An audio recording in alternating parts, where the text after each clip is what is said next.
Hello everybody, this is Moses from Zaatar Gardens, and this is episode 157 of Gardening with Our Edits.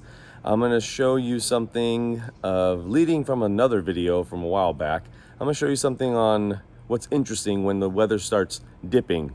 Let me flip the camera around. If this was the middle of summer with the sun being up right around there, it'll be about 102 right now.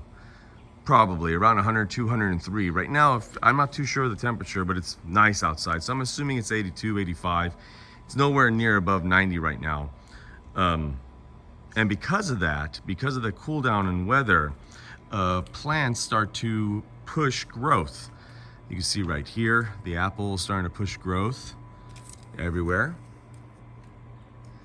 If I could focus on that, but you can see how the growth is coming in.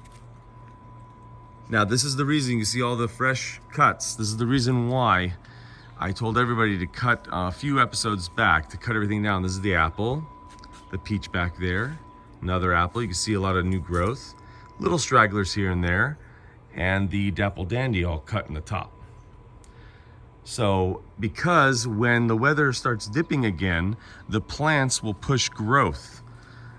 And you do not want this new growth, especially in stone fruits. You don't want the new growth of stone fruit growth is where you can see it growing right there. The new growth will have the flowering buds, and if you didn't prune your trees down in the late summer, the flowering buds are going to be way up there and not many flowering buds down below. So now we're going to get a lot of flowering wood down below. Perfect. That's what you want to do. That's what you want to see now. So if you start having cooler weather, you're going to have an easier time. You can see how much growth here on this apple. You see all those bright green leaves on the tips? That's what you want to see. That's why another reason why it's pretty hard to see where you pruned from. What do you call it? Oh, geez. Pretty hardware to see where you prune when it's green, so when they dry up then you can get the branches out. Oh, I really missed a lot of this on this ultra dwarf weeping Santa Rosa plum. But regardless, I don't prune the figs. This fig is going to be pruned drastically, like right here. I'm just going to chop it in half. I don't prune the figs in the summer. One, because they're still producing. They're pretty much bird food now, whatever's left.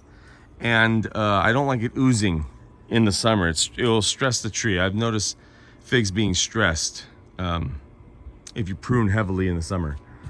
You'll see fruit dropping, you'll see leaves dying, etc. So yeah, that is one of the reasons why you want to prune in the summer, to keep the height low, but also to have the flowering wood get lower. God, what was I thinking? You know what? I wasn't thinking. It was hot when I was doing this. It was probably 110 degrees. And I'm like, I'm just gonna prune these trees, pull as many things I can off, and get back inside. Isn't that right, Lulu? Huh? What are you smelling? Get away from that. What is that? I don't know what it is. Anyways, Lulu's like, well, what did I do? All right, everybody. Happy gardening. Bye.